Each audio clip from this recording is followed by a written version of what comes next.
Welcome in GPS to God. We are kicking off the new year with a bunch of cool stuff and a little bit of education, and we're going to get all into that. But first, welcome in. Happy New Year, all that good kind of stuff.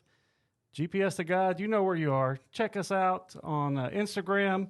You can check out the website, gpstogod.com. We want to hear from you, so reach out to us. You can email mailroom. No. Mailroom at gpstogod.com. You know, I'm taking some time off for New Year's, all that kind of stuff. But, reach out. We want to hear from you. We hope all of you had some great holidays, great New Year's.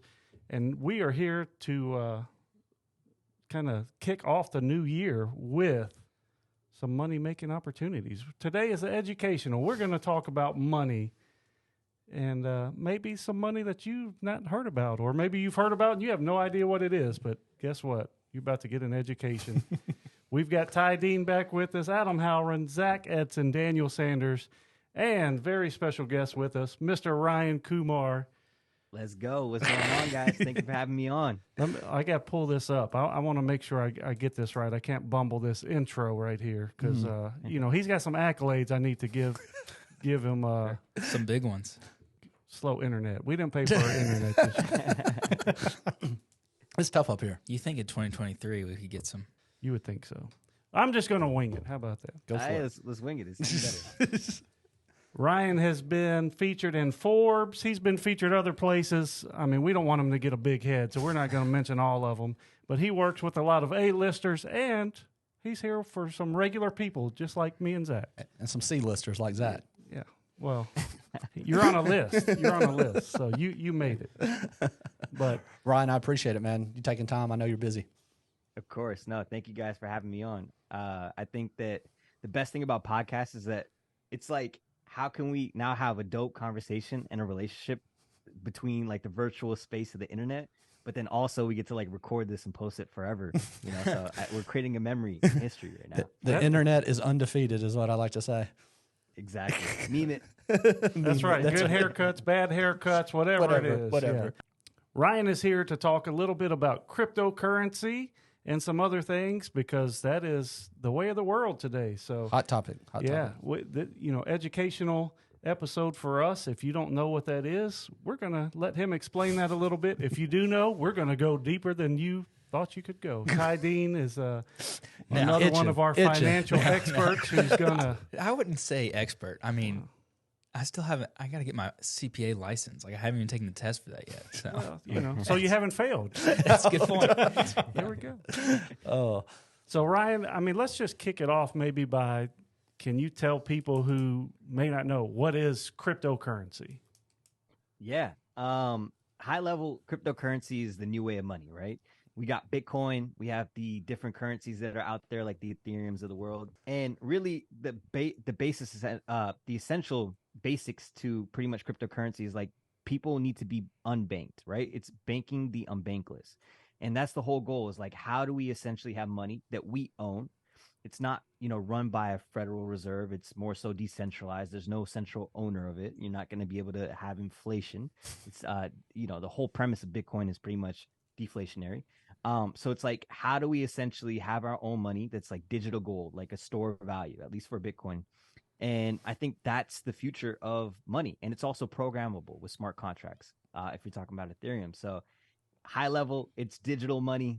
It's not the stuff that you hold in your hand, but, I guess it is in your hand with your phone these days, right? So digital money, if I'm a senior citizen, if I'm 75 years old. They don't want to hear that. They don't want to hear that. Right. I mean, is that how you would explain that to them? It's digital money? Let's look at it this way. We already deal with digital money, right? When you run your credit card, where's the money, right? It's in the little card. Except for like this way, it's in your phone, right? You got a little app that the money's on. So essentially, it's not a physical card. But there's actually cryptocurrency that you can put on a physical card these days and run it. So it's like, it's pretty much what you're used to using. It just has like a different denominator, right? Like kind of like you use the euro or the pound when you're in Europe. And you would use the same thing if you're on the internet using Bitcoin or Ethereum or any of these cryptocurrencies. I used to be a big proponent against it, right? I the same way I am with like gold and silver. I used to say until the day comes that I can walk into Kroger and melt down an ounce of something and use it, it's just an investment, right? And now we've got 5 or 6 hotel chains here in Nashville, Tesla. I mean, it seems like more and more people are accepted of Bitcoin, and so I guess it is a currency now, right? Yeah, I mean, Google is in Nashville, right? Like, dude, Nashville is taking off. I looked at real estate. They were like, Amazon's moving to Nashville. First thing I did, real estate in Nashville. Bro, I was like, these prices are insane. What's going on here? It was already insane crazy. before Amazon got there. It can't be insane to somebody that's in San Fran and Miami and New York, right? Like, you're probably like, oh, that's cheap. All the California people are moving here. That's why it's insane. Yeah, it's true. I mean, I thought it was like insane for Tennessee. You know, like, I know. It is So do insane we. for Tennessee. I love my home's value, but I don't want to buy another home. That's where I am. It's different. It's different now. So No, but that's what I was going to say too. Is like crypto, and obviously you know way more about it than I do. But I mean, I have a banking app that I use, and it tells me my account balance. But I guarantee I haven't seen that total come across in cash or a check because it's direct deposit now. It's credit card swipe. I mean, so it's basically the same thing with cryptocurrency. Is you can't physically see it, just like you can't physically see all the money that's sitting in your bank account now. You can obviously go to a bank and pull out that money, but with cryptocurrency, it's different. But still, I mean, you have credit cards now, and you have that mobile banking where you don't even see the money. Same thing with cryptocurrency. I'm going to try and play the person who knows nothing about any of this for this episode because I'm the person who knows nothing. So let's say somebody was, I don't know, somehow given or they have some cryptocurrency of whatever kind. Ty just said you can go to the ATM, pull money out of your bank account.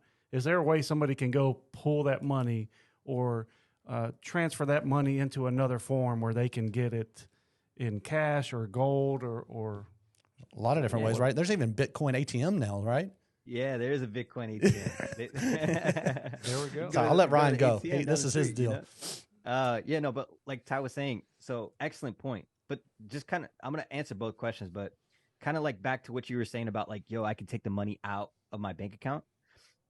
Honestly, if you go to get $30,000 out of the bank account or try to wire it to yourself, you have to have 2 forms of ID. I had to like literally travel from California one time just because I didn't have 2 forms of ID. I had to fly to California to go get a second ID just to wire $30,000. Like this is like crypto, I just press a button and boom, it's like to my other wallet, right?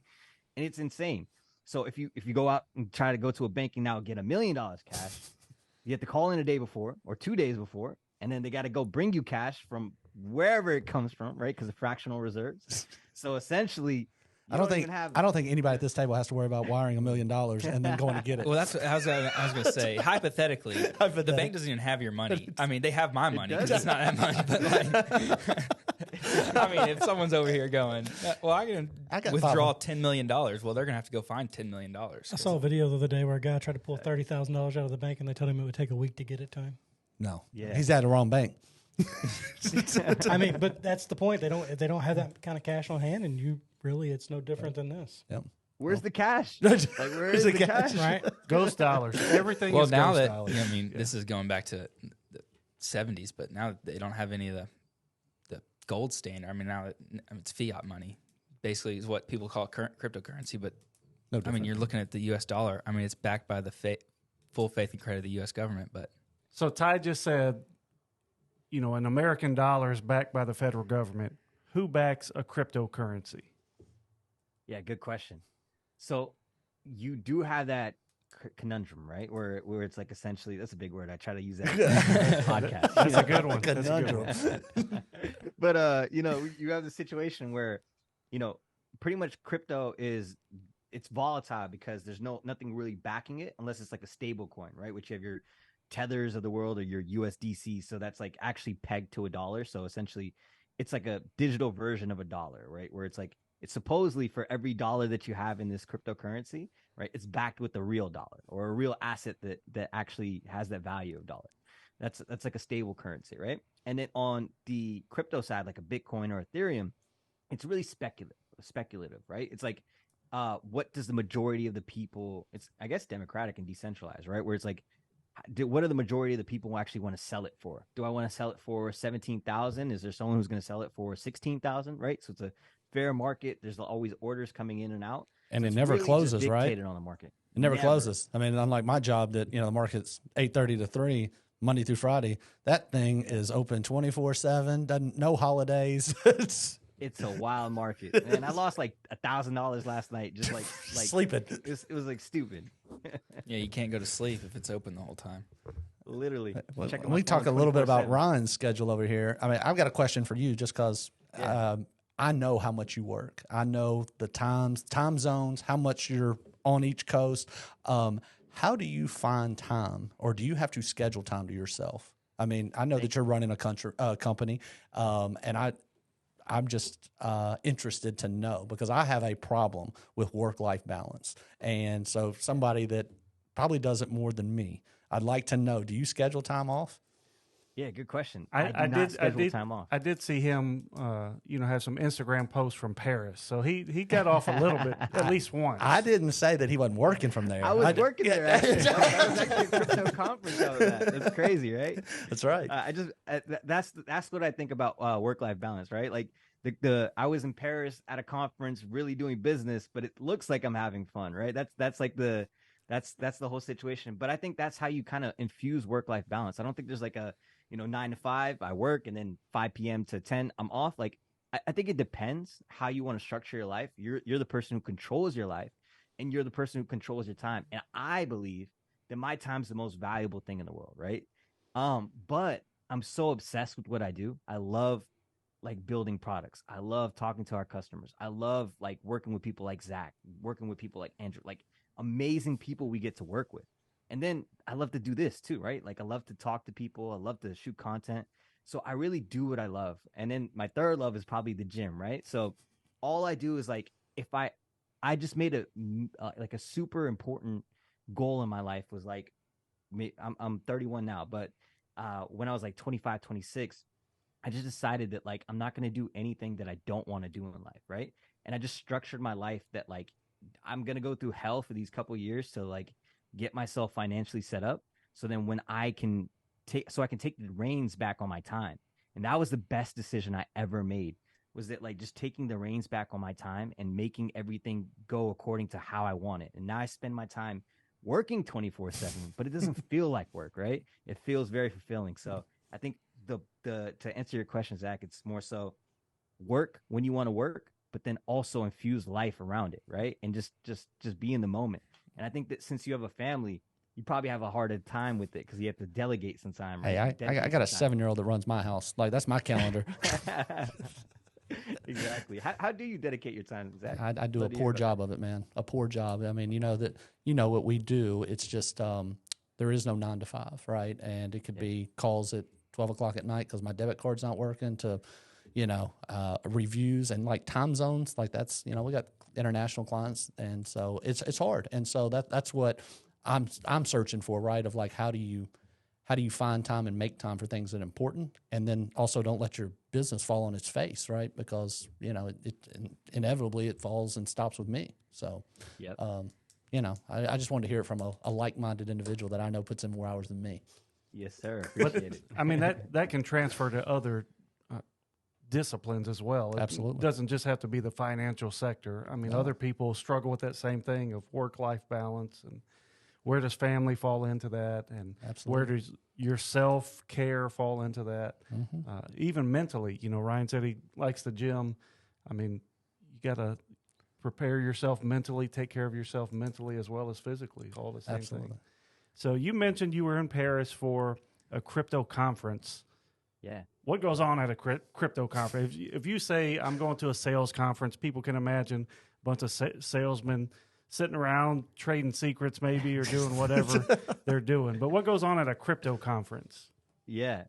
So there's 2 types of crypto conferences, right? One is like your Miami crypto conferences, which are like all the guys that got like the McLarens and the, they have like their exactly what I think of. That's what I moved here for. I was like, all right, now I got to get my McLaren, right? But essentially, there's two types, right? So essentially, it's like the flashy, the consumer who buys the NFT and they buy tokens, they buy Bitcoin. You have the Bitcoin Miamis of the world, right? Those are like your end retail customers. And then you have like your ETH Paris, like your ETH CC in Paris, right? Which I was at. And it's more so the builders and developers. So for me, I go there to like recruit talent. So I'm like, okay, how can I find the sharpest like people in our space? How can I find them? And then also, how do I get them engaged with what we do, either as someone we hire directly or someone we partner with? So I'll find like different partners that like, tie up perfectly with our technology. And honestly, I think I do a good job of communication, right? And it's always works in my favor because I know how to communicate well. And I think that I'm able to convince people to work with us because, I have great communication skills. I'm presentable. And I think it makes a difference, right? So when I'm in person, I'm able to close deals. I'm able to like recruit talent, and then I stand out. So I'm not single now, but when I was single, there are some beautiful crypto women out there that pay some attention. So you threw out an acronym, and I'm sure we're all sitting around this table. Go ahead and tell us what an NTF is. NFT. NFT. NFT. See, my business is NTF, non-transactional. Yeah, no. It's okay. We can edit that out, Zach. It's all right. Oh, we're not. No, keep it in there. Zach, Keep it in there. it's going in there. It's going in there, and at least it's going to make a blooper. So go for it. Yeah. So I mean, an NFT. Well, before I answer this question, what do you guys? I want to hear from all four of you. What do you think an NFT is today? And this is going to make the bloopers. All Isn't four. it? I need to hear this. Todd, go. I don't know much about NFTs, but an analogy I kind of heard of it's like basically if you have like a picture or another image or like say you're in a game, like an article of clothing or something like that, it's its own it's its own what am I trying to think of the word? I have no idea, but I feel your pain. Yeah, I know. I'm going to skip Todd. Can I say digital art? Yeah, okay, there you go. No, you are not. Digital art. That's a good. Because I always think about like, Board Yacht Ape Club or CryptoPunk and digital art that I never understood how you own it when I can screenshot it on my phone. Like, don't I own it now? So that's kind of what I was getting at is like, no, you weren't. I was, because the analogy I heard was you take that crypto art that you own online, your own personal, then someone else can go and, like you said, screenshot it. Well, I can go and recreate any of Da Vinci's paintings, right? Or buy the fake ones off the internet, and it looks like the real thing, but I don't have that original. And so that's what I've heard about NFTs. It's like an original digital picture, image, clothing in a game. I just didn't have the right words for it. So I looked it up Digital on art. Google today, just what it actually stands for. Fungal token. Yeah, non-fungal token. And that's all I know. Rod's about. like, this is worth the price of admission right here. This is going on my YouTube. I'll spell my name for you. Make sure we get it right now. Oh, you gonna give it a shot? You gonna say no? No, Ditto. Yeah, give it a shot. You got to give it a shot. I'll give it a shot. Can't get I mean, any it's kinda worse. Like, it's kind of like the Mona Lisa, right? There's an original Mona Lisa that's in a museum, and that's what you're holding with your NFT. You're holding the original Mona Lisa. There might be a lot of reproductions, but nobody's going to own the original like you with a digital version. I couldn't have said it better. I love that. That was amazing. Don't give him any credit, Ryan. What are you? What? Thank you, guys. Thank you. I'm done for the day. So like, will you answer that? And then do you think the Board Yacht Ape Clubs or the CryptoPunk, like, do you think that's a fad, or do you think that's going to continue? Let him answer the first question, because you're bringing on a whole lot other questions. I got a bunch of questions associated with that question. Go ahead, Ryan. Floor is yours. I'll break that in. I'll break into that. So number one, I think that so my definition of NFTs, just simplified, is like digital ownership, right? It's like I can actually own this digital whatever it is. Maybe it's a picture of a monkey, maybe it's a username, whatever it is, but I can actually own it. And I can actually transfer that ownership, and I can actually, if I create it by myself, I can actually get royalties anytime I sell it or anybody else sells it in the future. So now it's like programmable money, back to that whole, topic that we had in the beginning. So it's ownership, it's money, it's a whole bunch of things. And then really it's utility. So, I can now use my NFT. It's kind of like a key, right? Like you can use that as a key. So now I own this NFT, and now I can unlock some things that the creator set up for me. So if I create an NFT tomorrow, and we're going to be doing this with the Mintdropz platform, is that like, if you have an NFT, you're going to be able to like literally use it as a key to access content, or, access merch, or access an experience. So there's so many different use cases to an NFT. And honestly, I wish it was a better name. I wish there was like a better name for an NFT. I wish it wasn't just NFT. I'm also stuck as the NFT guy, so we just got to go with it, right? You would be a trailblazer if you tried to then drop NFT and move on to something else. Dude, Reddit did NFTs, and they're like digital collectibles. I'm like, that doesn't sound cool either. It's like, bring it back to NFTs. Like, I'm with you. So what were the things you were talking about? We need to like put them up on the screen for people that are listening to this podcast to see what it is, because I think it's crazy. Like I think a 3-year-old with a box of crayons could draw something better than some of these things. But like they're apes, or like Board Yacht Ape Club is there a definite amount of how many there are?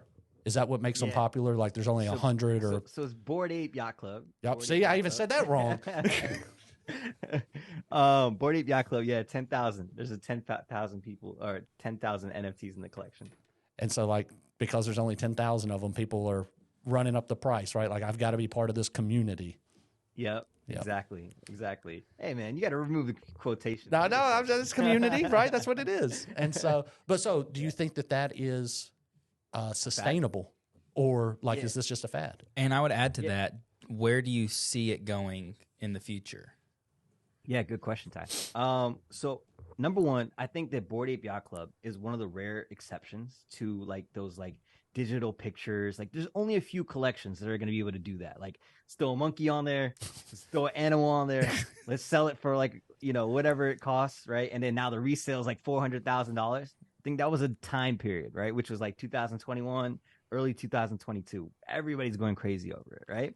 And I think that there's going to be like a couple brands in the world, like the, like the Bored Ape Yacht Clubs of the world that are going to be able to sustain their value, because they're like the staple. Like, okay, now if I think of NFTs, like that's what I think of, right? Or a CryptoPunk. Yeah. And Bored Ape Yacht Club was so genius that they actually bought the CryptoPunks IP. So now they own that too. So it's like, dude, we can never fail. And if we fail, NFTs fail, right? So I think that's like a interesting scope of it. But I don't think long term we're gonna keep on seeing these animals, and they're gonna have a lot of value, right? But I do think in the future there's a couple things that are gonna happen with NFTs. So number one, we're already gonna start seeing it. Like when I got a ticket to the Warriors game, it's a digital ticket. It's like literally, it's not, I don't print it. It's like just a link. That's going to be an NFT. So like when you get into like a game, now you're going to have that NFT, and either it burns after you use it, or, you can store it forever. Now you can be like, yo, I was at this game. Right. So that's going to be like a use case for an NFT. Or just like you go to the DMV, right? Like the state owns your driver's license, or like your driver's plate, right? It's like, you can now transfer that back. Okay, California owns my driver's, or like, my license plate, and this is what the token issued is, right? It's like different use cases. So I think we're going to start seeing the boring versions of NFTs, where it's like, okay, cool, it's like on the blockchain, and it's going to be like usable, but it's actually going to be usable, like property deeds. So like, okay, now I have a deed to a property. It's an NFT. You're going to start to see like real estate, like actual plots of land are going to be sold and traded as an NFT. So like, all those different use cases that are going to be completely normal in the future, right? That sound crazy today, but they're going to be boring applications that everybody's going to be like, all right, cool, it's an NFT. Like, it's not a monkey though, So he talked about the Warriors. The Raiders did an NFT this year too for their season ticket holders. I did not know that. Wow. They did just for the 21-22 season. Each season ticket holder got one NFT for their season tickets, and then it was done. So there's probably only 20 or 30,000 of those out in existence. It's already taken over. Daniel's still in the dark. Go Raiders. That's what the Bay Area said. They suck as a team. I don't know they're Vegas now, but It is what it is. At least you got the Warriors. So let's say that you have all these NFTs. Let's say they come into a boring thing, like you said, for property deeds. Yeah. So I buy a property. I have an NFT that's a digital deed.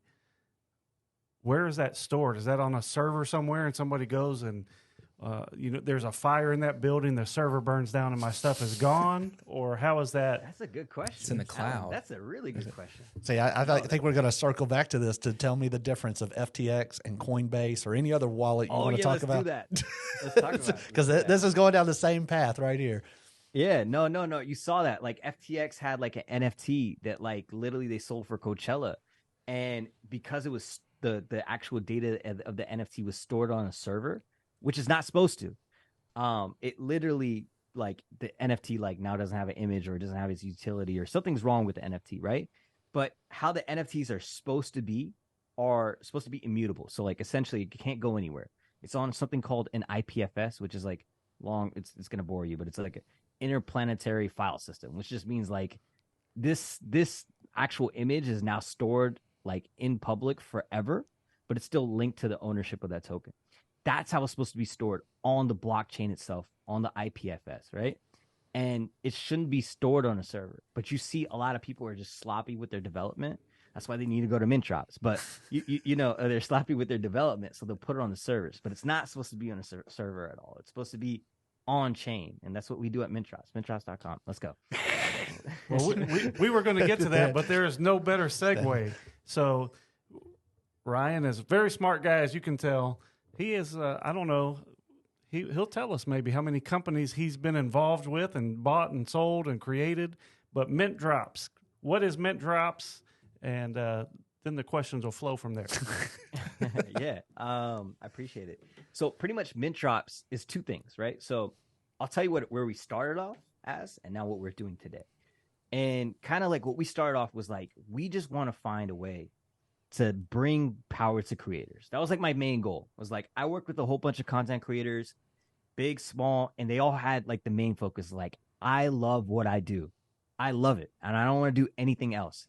How do I find a way to make money? Okay? This is like early 2021. Everybody was like focused on like, oh wow, there's like a cat and there's like different ways that you can do NFTs, right? Just weird stuff. And my goal was like, all right, cool. Now, how do I do an NFT myself? And I Googled it, couldn't find anything that I could do by myself. I literally had to go, luckily I can code. So I found like this documentation by Alchemy, shout out Alchemy.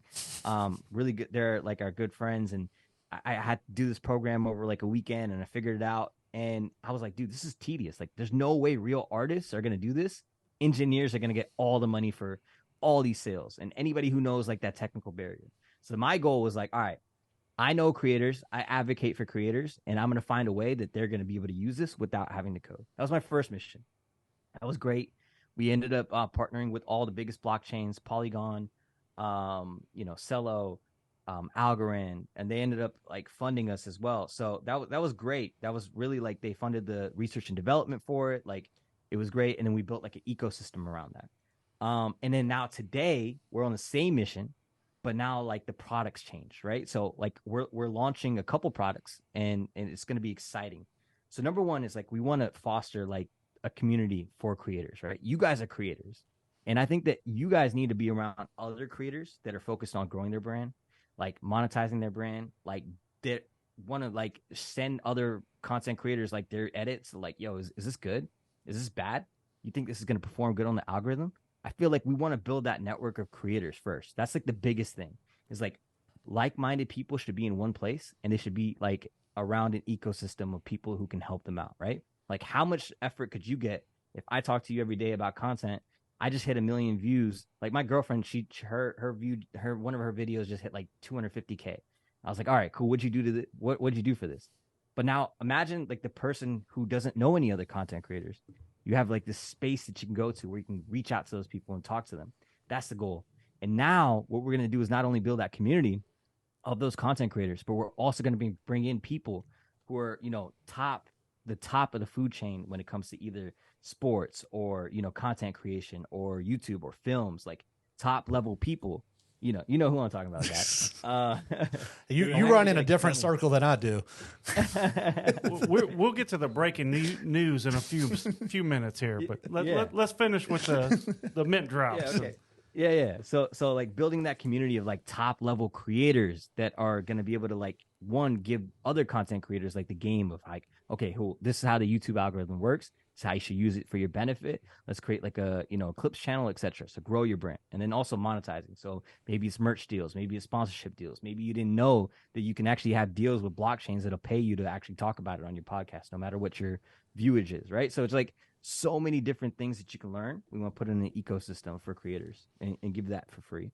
And then the second side of things is like we have our platform, which is like anybody can launch their own NFTs. They can launch their own subscription businesses. They can launch their own platform on the Mintdropz platform and actually have ownership of their content, have ownership of their fans, actually get that data that like when someone signs up or someone follows you on Instagram, you don't have anything but their handle that's temporarily there until your account's banned or Instagram loses its touch later tomorrow, right? And now with email data or geolocation or like zip codes or phone numbers, you get so much information on the user. And now the creators are actually going to get ownership of that. So that's super important to us. We want to build the ecosystem and the community for the creators. And then we also want to build, the tools for them to be able to grow their brands and monetize it and actually own it. So long-winded, but that's what Mintdropz is today. I was thinking about two of the biggest names that I know about. So like Ninja, who is big into the gaming world, going to Twitch and YouTube, and then Mr. Beast, who same thing. Like if they owned their own content, I know that they're multimillionaires, right? Just from what they get from YouTube. But if they owned the content, what could that do to their brand, and what doors would that open that YouTube kind of handcuffs them to now? Yeah. All right, hold on. Yeah. So you're saying who owns their content? If they create it and then they put it on YouTube, who owns that? Ryan, is that a YouTube? They own them, right? So it depends on platform to platform. Like you have your Lensa AIs of the world that just came out where everybody's doing their digital avatars. Mm-hmm. They don't know that they're signing away all their licensing for their face forever. You're going to see your face later somewhere else. I don't know, on some weird AI app tomorrow and be like, that's me. Down there in the fine print. Yeah. Why is my face on this? Like maybe it's your face on a monkey. I don't know. Like your face is going to end up somewhere when you sign these contracts. But I think on YouTube, like, you own your content, but you don't own your fans. So like, all right, cool. I got a subscriber, but I don't know the subscriber's name outside of their username on YouTube. I don't have their information or anything, So right. that's how it goes. So you're just uploading videos for the views, but I'm using YouTube's platform, and they're paying me something off of that, right? But they're also collecting something, right? Yeah. Yeah. They're taking 50% of the revenue. So right. It's a lot of money. What type of creators are on Mintdropz or can use Mintdropz? Yeah, Mintdropz is just made for everybody. Like anybody. So you do podcasts, you got to be on Mintdropz. Like, so either be in the community and like learn from other creators and see what they're doing and actually get ownership of your handle when you get on Mintdropz, or use the platform to either monetize it. Whatever you have, like the blooper reels, put them like behind a paywall, see if someone's going to pay for them, or get some data on it. Like whatever you can do on that. So two sides, community, platform, right? So it's made for anybody. Either you do music, you do podcasts, you do YouTube, you're in sports, but you still want to have an engagement, direct to consumer, facing platform that you can communicate with your fans and actually own those fans. That's who uses Mintdropz. Those are the best people to use it, Everybody, come on. Right. We got something for everybody. Don't discriminate. So is it like a somewhat of a social media for creators where they can go and, hey, I have this question about how you did this video here, or what do you think about this, and that side of it, and then there's the platform side of it to where they're actually dropping their music or their videos or whatever. Is that kind of how it goes? Yeah, that's the goal. We want to be a social media platform. So one with the community, but then also like on the platform level, we're like scoping out of it. So today you could think of it as like a closed community YouTube, right? So like essentially like YouTube for closed community. So like you guys have a podcast, and now only the people who pay or have an NFT can get into watch that right now, right? And then we have the other side, which is like the creator community. But the whole goal is like decentralized social media. So it's like giving creators their own power to have their own social media applications by themselves right now. And then the next phase is like, how do we take on the YouTubes? How do we take on the TikToks and opening it up to everybody and everybody's fans out also having an open component. So right now it's closed, but in a year, our goal is like 2023, 2024, we want to be at YouTube's neck and actually give them a fair competitor. And I think, have you guys seen GPT-3 by OpenAI? It's like this cool AI tool. No, dude, There's a lot of letters there. on the internet is gonna change forever. You gotta check it out. You can use it. GPT-3. It's by OpenAI.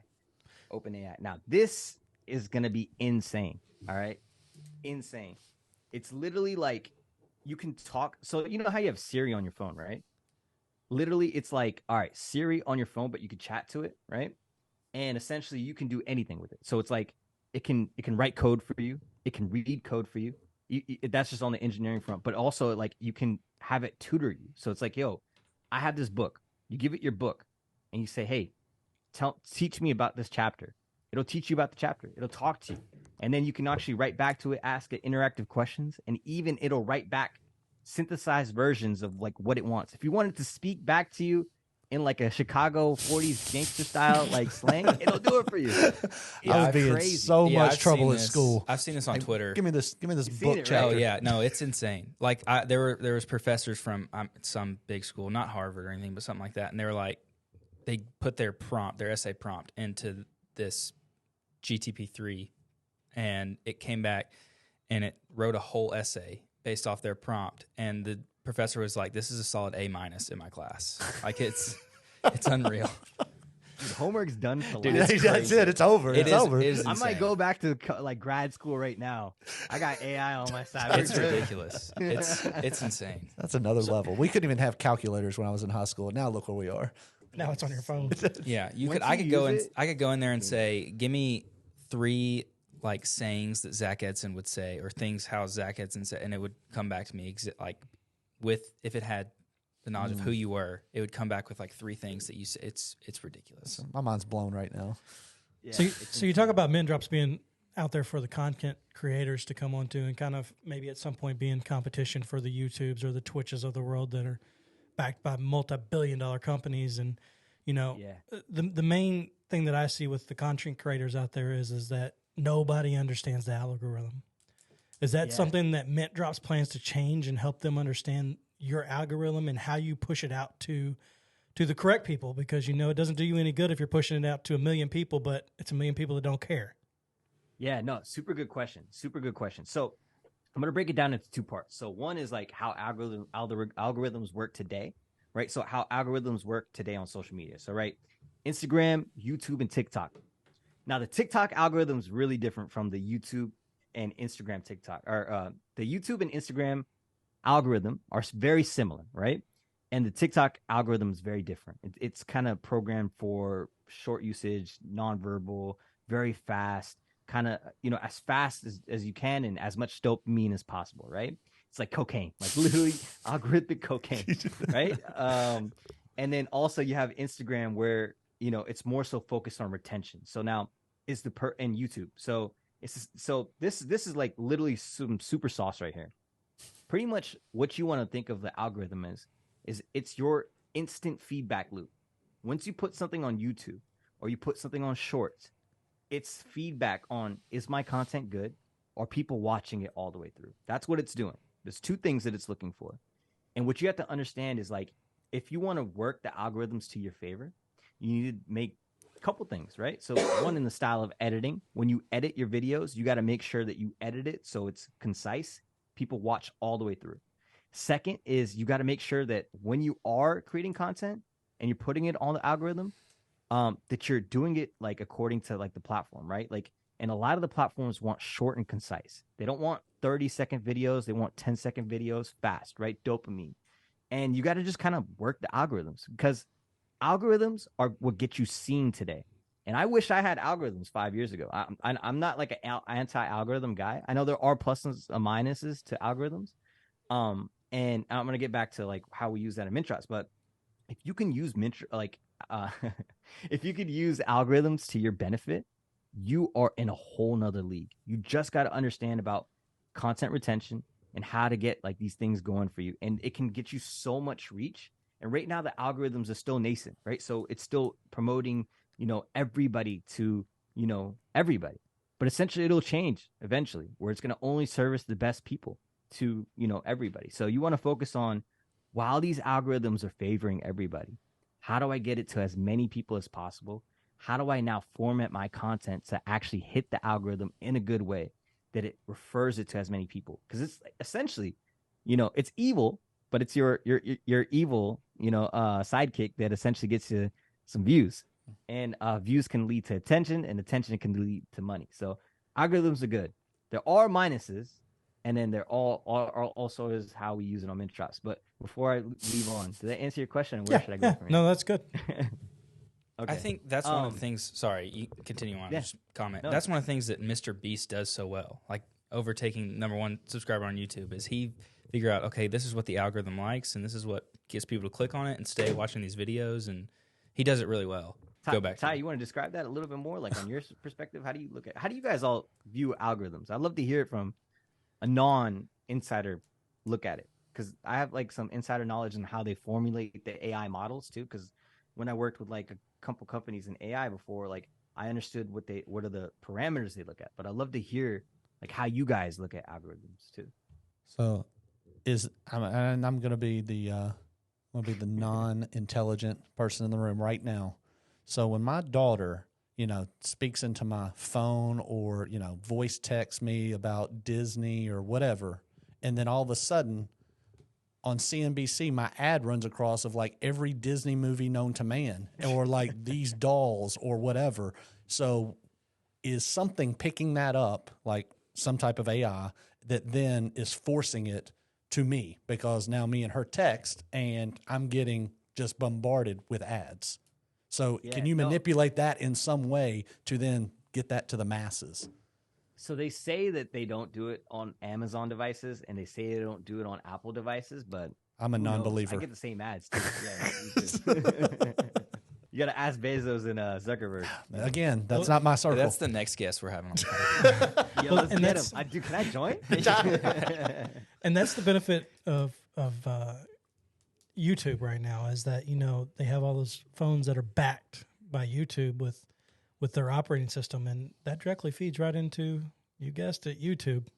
So, and so they own all that, right? That data that they're collecting and then forcing it out, and it's like I'm sure they can sell that, right? I mean, they own it, and so they know that, hey, much like the GPS tracker on my phone knows that every Wednesday I'm at Panera Bread. Well, somehow it knows that, right? And I feel like somebody's monetizing it. It ain't me. Well, they're instantly monetizing it. So like the second you Google something, don't you see like the little ad marker, right? They're instantly taking your search and selling you instantly, right? And I think that search is going to change. So I have this creative project that I'm working on. Maybe someone will do it before me, but I think that search is like the next thing that's going to be big, that's going to get disrupted by that GPT-3 AI technology. Because really when you use Google, you're trying to find information, but you got to scroll through so many pages. GPT-3 is going to kill that. Like, it's going to give you concise data. It's going to tell you exactly where it got from. And then you're probably going to even get paid to actually like watch ads. There's a browser called the Brave browser, which actually is created, like the person who created Mozilla Firefox and JavaScript actually created the Brave browser. It actually pays you to watch ads. So it's crazy. It's going to happen. But back to the topic. Yes, monetization on data. They instantly monetize it on. Algorithms though. Like, what made you think about algorithms? Because that was a good question. I feel like not a lot of people will talk about it.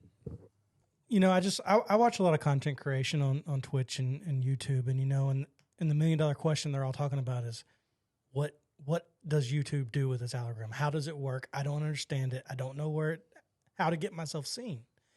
And I think Ty hit the nail on the head with Mr. Beast. But if you go back and you watch, some podcast of like Mr. Beast talking about his rise to fame and how he got there, he kind of tells you that he spent more hours studying how a YouTube video got seen than he ever did in the beginning of creating a video. And the key to success in the content creation world is algorithms and understanding them and how to get it out there. And it's just maybe the top 1% understand how YouTube algorithms their their content, and or Twitch or TikTok or whatever. TikTok's a prime example. You might see somebody that hits 2 million views and they'll never hit over 100 views after that because it's come and it's gone. And it's because they don't understand how they got that million views to get pushed by TikTok. And I never have thought that one person could network well enough to get it out there that much, right? So you've got to push it somehow. And it's not through, LinkedIn and coming up with a bunch of people and then pushing it out to them. It's got to be something bigger than that. And that's the best thing, because back in the day, you used to literally have to send your link to everybody, right? We're like, oh, send a link. Now the algorithms do all the work for you. But exactly what you said, like Mr. Beast, he spent all his time figuring out, like, what is the caption supposed to look like? What is the thumbnail supposed to look like? How long am I supposed to get on my videos? And how long should I keep the retention? Like, attention spans are short today, right? Like, we're literally goldfish. Like, as much as you don't like it, like, you are on your phone, either on Twitter or Instagram, scrolling 90% of the day, and you're unconscious about it. And literally during that time, you're getting hit with ads, you're getting hit with news, you're getting hit with so many different things at one time. And you're just taking in so much data, right? And you have to like kind of sit back and consciously be looking at these algorithms and what you're scrolling and see, how do I consume it myself? And that's how you get better. And that's why Mr. Beast was such a beast at what he does, right? He watched all those different YouTube videos. He broke it down to a science, and he became the biggest, YouTuber. And if you watch his videos, it's like fast. It goes into it. There's no intros, very short outros. It's in it, so 100%. Mr. Beast is a beast, dude. I watched one recently on him of talking about how he just had this epiphany one day of like, hey, the U.S. and the people that speak English is only a small fraction of the world. 10%. So I'm going to get somebody to dub over in different languages and push it out on different channels. He pays famous people in Mexico, French, wherever that might be. France? Well, it's not just France. It's also Canada. Quebec. And then there was a Chinese and Japanese. He pays the most famous people he can find because he said he can pay the biggest actor there to dub over his videos and make tenfold over that from what he paid him. And then it also helps push his videos because famous people are the ones dubbing over his voice. It's just an interesting concept of like reaching different people. And it's like, it sounds so simple. Yeah. Like everybody can't understand this podcast, but like if we put it out in a different language, it pick up some more viewers. Yeah. I mean, people don't understand, like, your video, like, this is your product. Like, anytime you're putting out a video or a post these days, like, since it's getting marketed through these algorithms already, like, you got to treat it like a product. Like, how is it packaged? How do people consume it, right? Like, just like I'm going to be opening up a yogurt and I see the package on top, it's got 20 grams of protein. I want that, right? That's your thumbnail, all right? Like, you got to just treat it like a product. That everything that you put out today is your product, and the algorithms are going to promote it. And yeah, we suffer from, watching all these algorithms and getting all this data, and it's tarnishing our brains. But while it's tarnishing it, let's get some money out of it. So you have been very successful and are continuing to innovate through Mintdropz. How did that come about? How did that start? Where did that come from? Yeah. I guess you can't say his name anymore, but we're just going to say it anyways. It was like this crazy journey that I was working with another artist, and I was actually randomly in Wyoming. My parents wanted to go out to Wyoming. That is very random. It's a random place. Very random. If you would have told me where Ryan is at today, Wyoming would not be on the not top 10, probably not top 20. Not top 50. Where did you top 50? It's a bottom. Where did you get your $1 million idea? Wyoming. Wyoming. Yeah. Wyoming. I was just in the mountains of Wyoming with a grizzly bear. No, I did not want to be in Wyoming. My parents had to convince me to go. But like our corporation, like we have a couple corporations in Wyoming, and my mom was like, "All right, it's COVID, let's just go." Like it's not closed there. Californians, like everybody's wearing a mask, triple masked up. I was like, I don't want to do this anymore. Literally, like during COVID, I was working like nothing happened. I was like the only person on the street. I had this huge office building that I worked out of, and no one was there. I was like, whatever, free office space for me. I literally hogged it. I loved it. It was my focus zone. But I was in Wyoming, and then I ran into an artist who was working with Kanye at the time, and I just pitched him. I was like, hey, I'm working on AI, and I'm also thinking of creator tools. Like, can I show you what I'm working on? And the artist liked it, and they're like, all right, cool. Let me see it. Let's go meet up tomorrow. Took my number, and then the next day, like I text them, or that day I text them. The next day I text them, no reply back. I was like, let me do what I do best. Let's get to following up. Sent some voice memos, sent some videos, like, yo, what's going on? And I just made it happen. So the next day he was like, all right, fine. Like I'm doing this. Come by. Let's see what you got. Showed him I was building like this cool AI product at the time. I could read your voice, and essentially as you're like speaking, if you're on like a sales call, it'll give you like data points of like what the conversation's about. If they give you an objection in real time, it'll tell you like what to say back, right? And I built this tool. Wow. So I was like, thank you. And I built it for Grant Cardone specifically. Like, I don't know if you know about Grant Cardone, genius guy, but I built it for him. I was like, I got to get it to him. And I showed him this tool, and he loved it. He was like, this is crazy. We got to show Kanye. So the next day, or that day, an hour later, we're headed to Kanye's ranch, which is like 20-30 minutes away. And I'm like, all right, we're going to Kanye's ranch. So I have my family with me. My brothers are there. Like, we're going to Kanye's ranch. And then all of a sudden I got to Kanye's ranch. He's recording Donda in like a garage in this weird barn that has like 2,000 acres, but just like 3 little buildings in it, and like a whole bunch of RVs where everybody's living out of. It was crazy, right? It's like this weird dystopian Wyoming ranch that Kanye runs, and there's like designers. Justin Bieber came that like the next day. Lil Baby was there. It's like this weird world of like Kanye and his like mind and like physical manifestation, right? In Wyoming, and he told me, he's like, him and the artists that we're working with, we're like, okay, we want to create a way that we could sell Yeezy, merchandise and some content direct to our fans. We have a movie that we just shot this week. We want to find a way to just sell it without having to cut anybody into the deal, right? Direct to consumer. They're like, you have a day. Show something to Kanye at the end of the day. And if you don't build it, then you're going home. The last guy who was here for an hour. No pressure. So I literally just, got with my engineers on the team. We mashed it out in a day. We built like a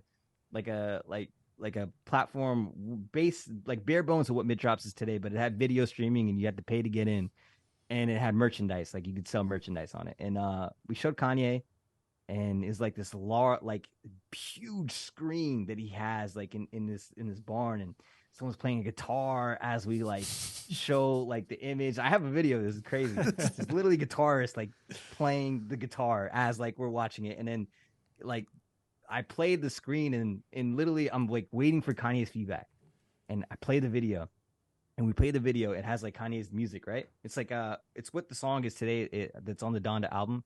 I know God breathed. I know God breathed on this, or breathes on this, whatever. That was a song, and we're playing it, and there's like a video for it, and I'm showing him, like I'm going through the screens and showing him how it works. He's just like watching. He's walking around. He's trying to invest here, trying to invest there. So, but he looks back. So he's literally like working on Yeezy, like the Yeezy Gap collection, as he's watching my thing, as a guitarist plays. Like a million things going on at one time. And I'm like, all right, so everything stops, and we like wait for his feedback. He goes, play the video again. I'm like, all right, he must like it. So we just play the video again, and then I just ended up staying there for like a week, and it was dope. It was dope. It was a good experience, and that deal ended up not working out just because of all the different arrangements he has. But it was a great start of like what became something that just changed my entire life. That one trip to Wyoming. So it just taught me to like be risky and try new things, go to new places, and never be scared to put yourself out there. Because if I had not just pitched someone randomly about like what I was building that had no relation to what Kanye's doing, I wouldn't have even had what I have today. So next time my mom wants to go on vacation somewhere, I'm like, yep, we're going wherever you say. Wyoming? Okay. Well, and your family is now a big part of your company. I know how involved your brothers are. And so you want to talk a little bit about that? Yeah. I started the company with my mom, which is odd. Anytime I would get into a meeting and they'd be like, son and a mom, that you never see that. You see a son. It's literally heard this a million times. You see a son and a dad. all the time. Son and a mom, who does a business like that, right? So I was like, all right, this is great. I just got in business with my mom. I don't know if this is gonna work. But we would take calls and it helped because like when I was trying to close like big deals with like just big companies, they kind of didn't take me serious. I had braces at the time, and they're like, "Yo, who's this like 16-year-old kid pitching to me about some crazy blockchain technology?" And it was just it was a mess, but we made it happen. And I think that like family businesses they're tough because like you got different emotions. There's no real boundaries with your brothers and sisters and parents, right? They can say whatever sometimes. So you kind of get that, but there's that trust, and trust is so important with business. Like if you can't trust the people you work with, like there's no sense of having a team. A team is built off trust. It's built off loyalty. It's, like the army, like those guys trust each other with their lives. And when you're in business, you're at war and you're playing against the sharpest minds in the world, especially in tech.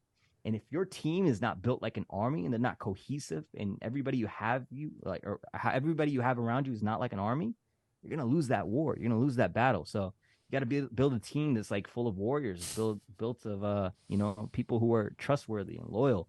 And I think that you can't get that anywhere else other than family and people that you really trust and spent some time with. So I think it's great. I think it's great because I think about business minds and like wanting to expand practices, but then you've got to be vulnerable and trust people to let them in, right? And so you always think of the bad and how that's going to go south, but you've got to take that leap of faith, right? And surround yourself with people that are like-minded and have the same goal.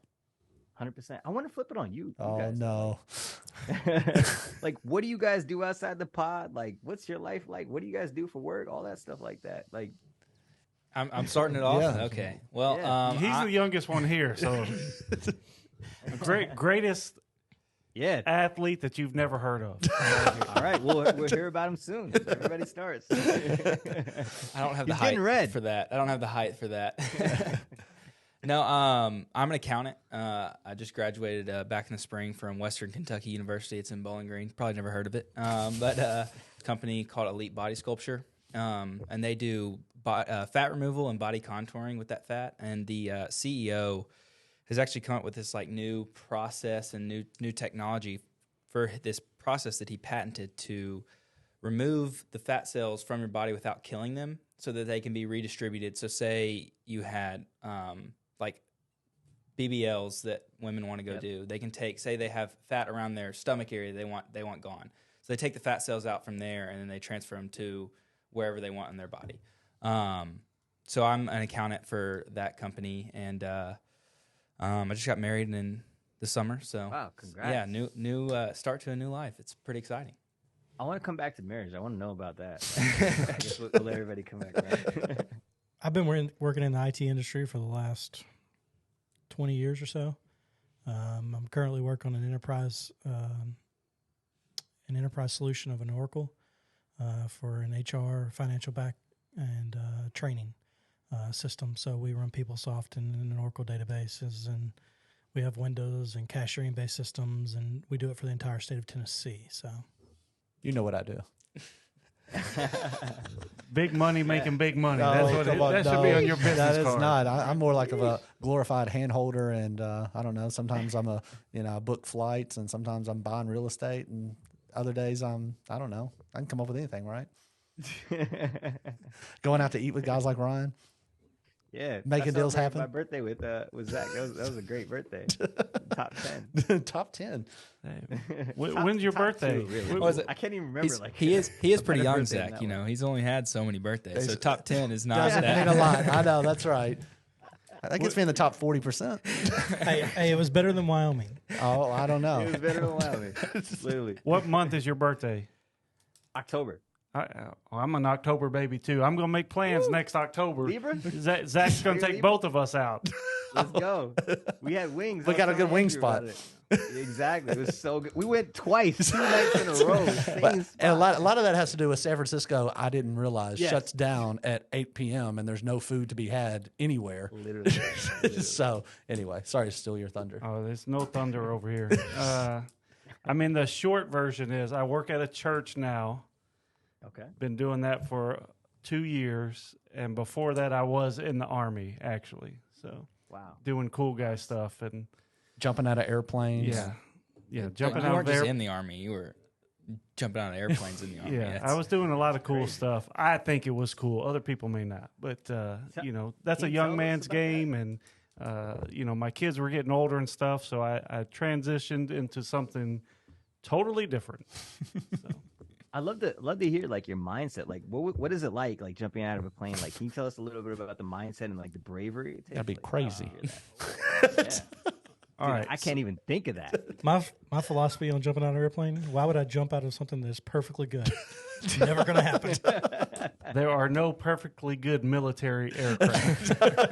Just say that. I don't think it takes bravery to jump out of an airplane, right? I mean, it takes a mindset, like you talked about earlier. It does take a mindset. Man, I worked with dudes who are big, Arnold Schwarzenegger-looking guys, could pick up a building, but they couldn't jump out of a plane because just the mindset. They couldn't get over that.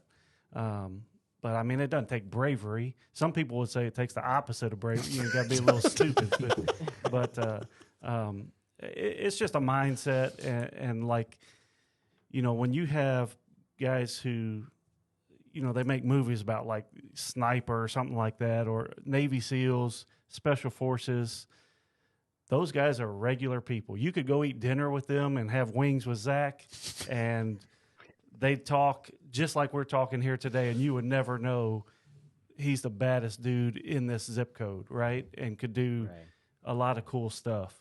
But they just have a mindset, and they can flip that switch, much like an athlete or something, totally nice guy, but when he walks on the court, walks on the field, he's the baddest dude out there and will break you in half because he flips that switch. So it's the same kind of thing. You just got to have that, it's business. Let's take care of business. When this is done, we'll go hang out and do whatever. I love that because what you said there is so important that I think anybody in like the day-to-day life can literally, if they could just turn on that switch where it's like, it's not bravery. It's actually a mindset. That's the most powerful thing that I've heard when it comes to perspective like that. Because it's like, how many things do we do in life today that we don't even know that we're able to accomplish it, but our mind sets us back because we think that we have that limitation that's not even there. And what would it be like if we lived in a world where we can get rid of that limitation by just switching it off and we act brave in every moment? And I think that if we can live a life where we turn off the switches that, lead to those limitations in our life, we become so much better as a human being, and we can accomplish more. Like, I wish I could do that. If I could just go into any, deal that I have, turn off the limitation switch and, close that deal, I'm out of here making billions in a year, right? Like, so many things that you can do just by that confidence. And I think it's a confidence thing. Would you say it's confidence? Oh, yeah. And like confidence with anything, experience builds more confidence. You do it I did it that time. Let me try it again and take a little baby step further than that. And, but I would say you have some of that too, just walking up to some dude in Wyoming and like, hey, let me pitch you this. And now I'm out on the imaginary playground of, one of the biggest stars in the world. So, I just go for it. Like, I'm not scared. Like, I turned off that switch all the time. I'm like, yo, dude, the worst they can say to me is no. There you go. So I'd rather just hear no. That's like, what's no going to do? No is not going to kill me. Let's go. There's 300. Dude, do you have this for me? All right, you don't have it? Great. I'm going to go to the next person that does, right? And you can ask Zach, like, we followed up with, like, the team, like, a lot. We were just like, yo, we got to get Andrew.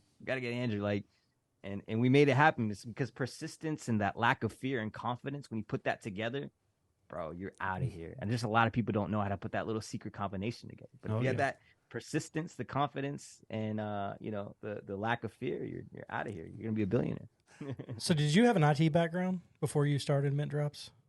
So I went to school, and I wanted to be an engineer. I was working full time, and it was literally one of those situations. Like, I had a great business I was running with my family at the time. It was in jewelry. We're in Costco. We're in Sam's Club. We're also like distributing like jewelry to like all the biggest department stores, and it really took like just my family and then everybody else involved in it. It was like 5 years of just nonstop grind, but I still got my college like degree.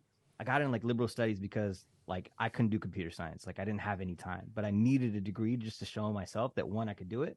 Cause I didn't even graduate high school. Like, I'm not even gonna lie to you. Like, I dropped out of high school. I thought it was like dumb. I was like, bro, what am I in school for? But then I got a little older. I was like, that was a dumb decision. But yeah, I just like I made sure that I got my diploma, got my GED, and I was like, I'm gonna go to college, and we had business going, and I also knew like I just wanted to be taken serious, right? There was like times that I was like, all right, cool, like undermined, and I was like, all right, I just know that like education, no one can ever tell me anything if I have a degree. At least I have a degree, right? And then after like we sold that company, the jewelry company, I really wanted to get into tech because everybody around me that lives in the Bay Area, the richest people that I know are tech CEOs. I'm like, bro, this guy has a yacht, he has a Ferrari, he has a Lambo. I want that, you know? So I was like, all right, tech CEO, we go. Very hard. Yeah. Man, we could sit here and talk all night, and Yeah. we'll have you back on if you would come back on. We'd love to do it, but I Yes. think maybe we'll hit one or two more things, and then we'll kind of wrap it up. Wrap it. Let's do it. But one thing you talked about that I kind of want, I already had this question written down, and you kind of touched on it. You said you kept going to work during COVID. You were the only person out on the street. Do you think COVID kind of created an NFT boom because so many people had more free time to sit there and grind, learn stuff? Maybe they changed careers or whatever the case was. Yeah, good question. I mean, I think the best thing that happened for COVID was like those stimulus checks that everybody put into crypto, because everybody all of a sudden just put all their money into stocks. They put it into crypto, Lowe's, Amazon. Bro, I would go to Lowe's or Home Depot and it's just lines. I'm like, what is going on here? Everybody's renovating their house because they spend so much time in it, right? And I think that the best thing that happened for, for at least crypto was like everybody put their stimulus checks into Bitcoin, and Bitcoin went to like $69,000, and that made ETH go to like $4,000 or $5,000, and it was just like this high time of everybody's at home, or if you're not in home, majority of the country or the world is at home, and everybody's trying to gamble online and make a little bit of money, right? And then NFTs boomed and crypto boomed, and I think that yes, COVID was great for business. Ryan, I got a question for you, just because for people here that dabble into crypto, they use probably Coinbase as number one, right?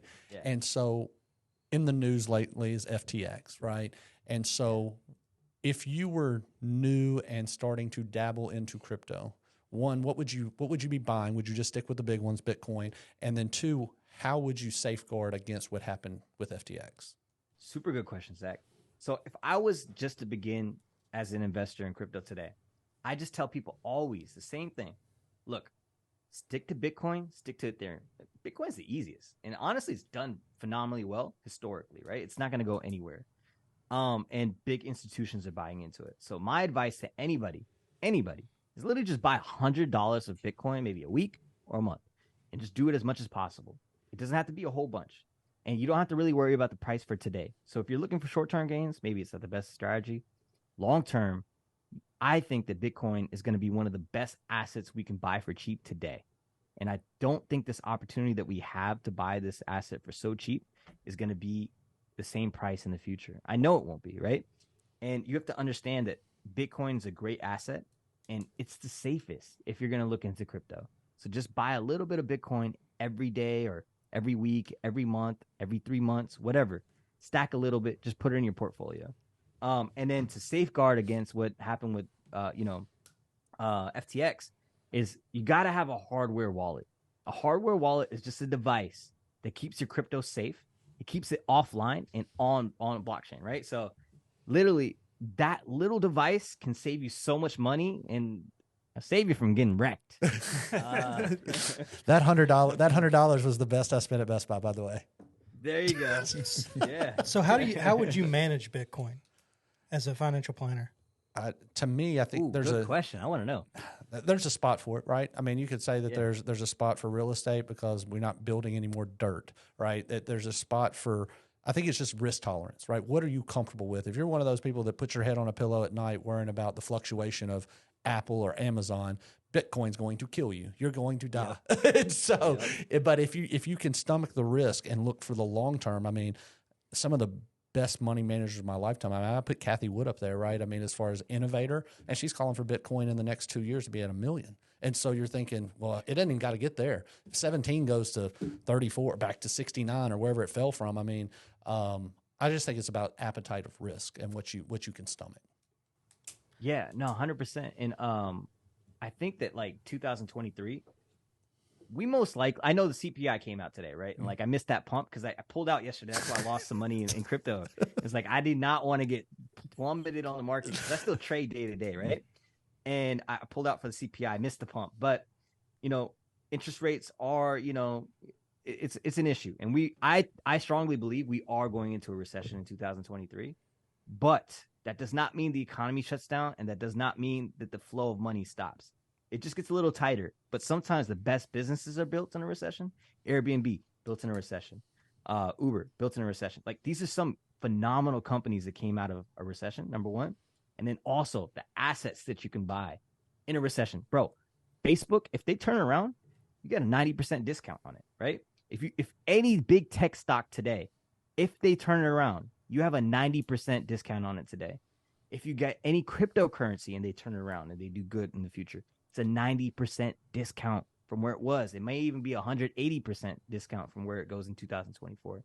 And people will have to understand that in 2023, even if a recession is going on and you don't have any money, there's got to be some extra capital that you can have, maybe 100, 200, 3,000, whatever your dispensable capital is, at the time. Invest in crypto, invest in stocks, invest in real estate, whatever you can.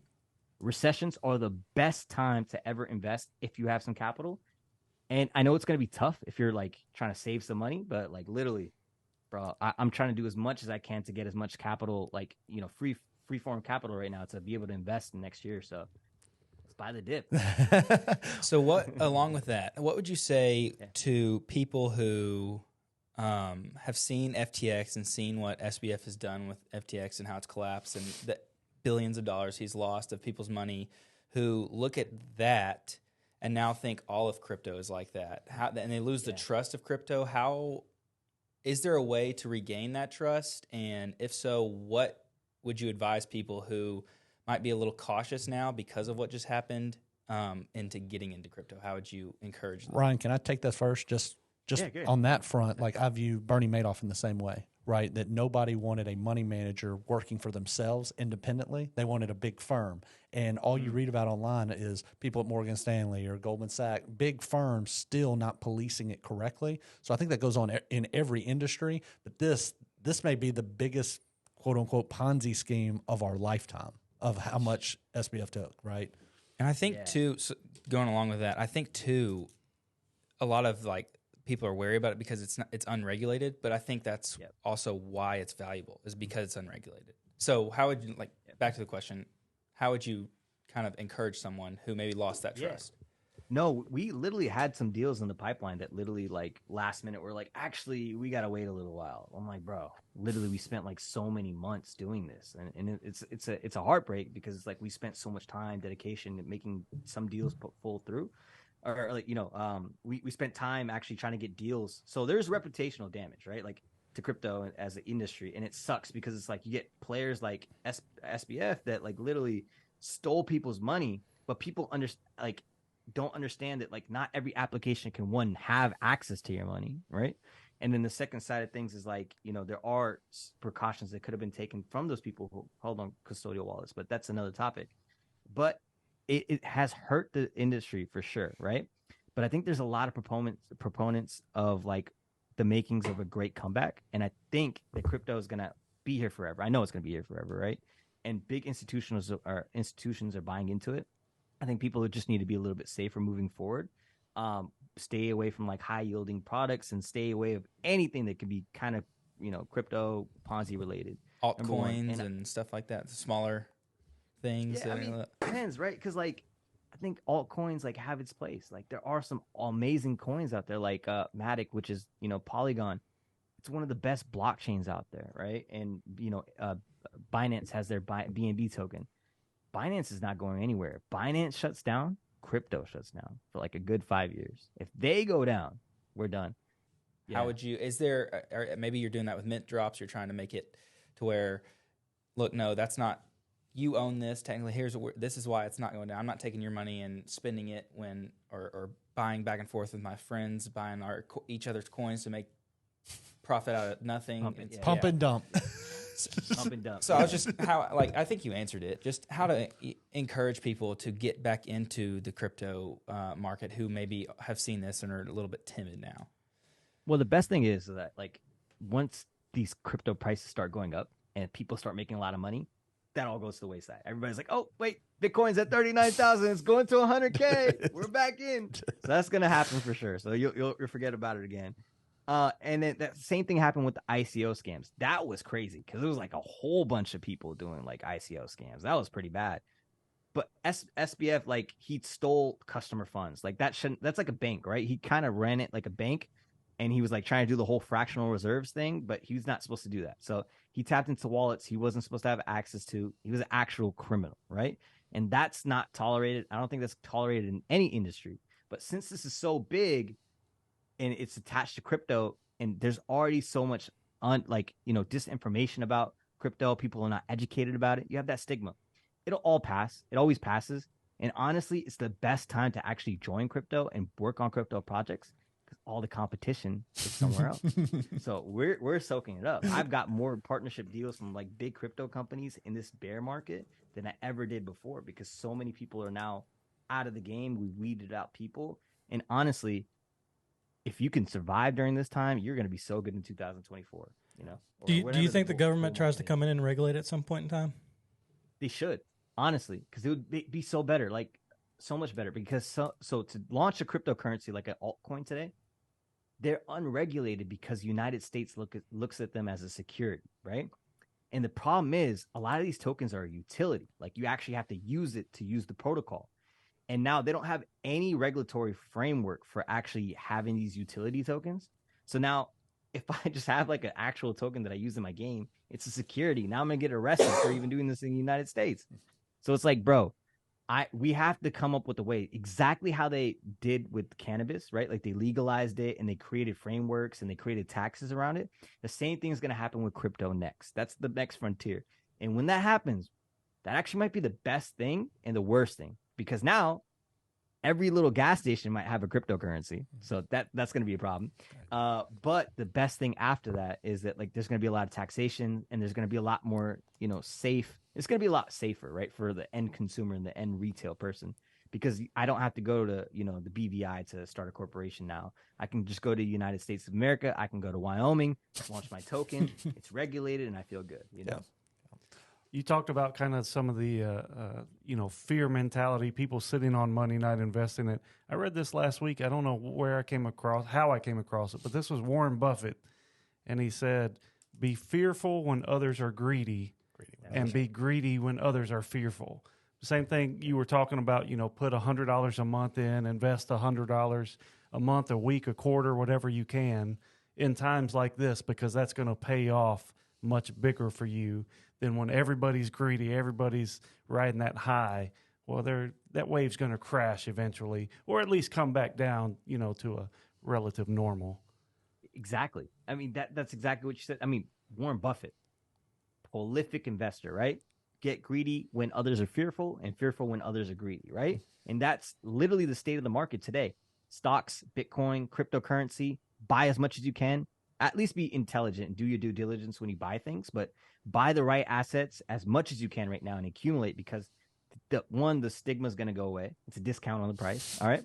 And then also like we are going to see these cryptocurrencies be utilized. Like 2017, I was here. I thought it was stupid. I bought a little Bitcoin, but I didn't really like it. It wasn't all that crazy. We did a couple blockchain projects. It didn't seem interesting. All the projects weren't all that good.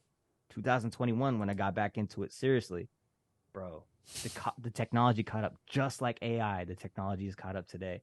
And AI and Web3 and cryptocurrency is going to be the next frontier. We're not going to be able to stop it. So either embrace it now or you get punished later. Whichever one you want to talk. Well, Ryan, I appreciate it, man. I know you're a busy guy, and I just look forward to the great things you're going to do, and let me come along for the ride. Yeah, no, we're glad to have you as a strong member of the family and a strong member of the team. You're a great person, Zach. I appreciate your energy every time I speak to you. We're going to do a lot of amazing things. I think we're going to check back in this podcast in a year or two and be like, look how much we've done in that time. So, Bitcoin's at $1 million. Let's go. If it is, I hope I bought some. Yeah. Well, Ryan, man, thanks so appreciate much you for guys. coming on. And like Zach said, we know you're busy and all that kind of stuff, and really just the education, because it's been around for a while as far as cryptocurrencies, all this kind of stuff, but it's still new to the regular people, people not in the finance industry. So thanks for coming on and explaining and educating a lot of people, I think. No, thank you guys for having me on, and you guys are so dope, so funny, humorous, very intelligent, and I hope more people discover your show. I'm gonna promote it. This is my like the best experience I've had in a long time recording some content. So I appreciate you guys. Well, you guys know we finish every episode with a Bible verse. I've got it today. This is Proverbs chapter 13, verse 11. Dishonest money dwindles away, but whoever gathers money little by little makes it grow. Some of the same things Ryan's been talking about. Invest little bits and it'll grow over time. Little by little, be honest and keep on trucking. That's right. I second that. We're going to get out of here. You know it. We love you. God loves you more. We'll see you next week. I think what we learned today is if you're in school right now, use GPT-3. Never write a paper again. You got a solid A- all the way through college. Solid There you A-. go. Thanks for listening to GPS to God. Make sure you leave a rating or review on whichever app you happen to use. Also find us on YouTube and be sure to subscribe to our channel.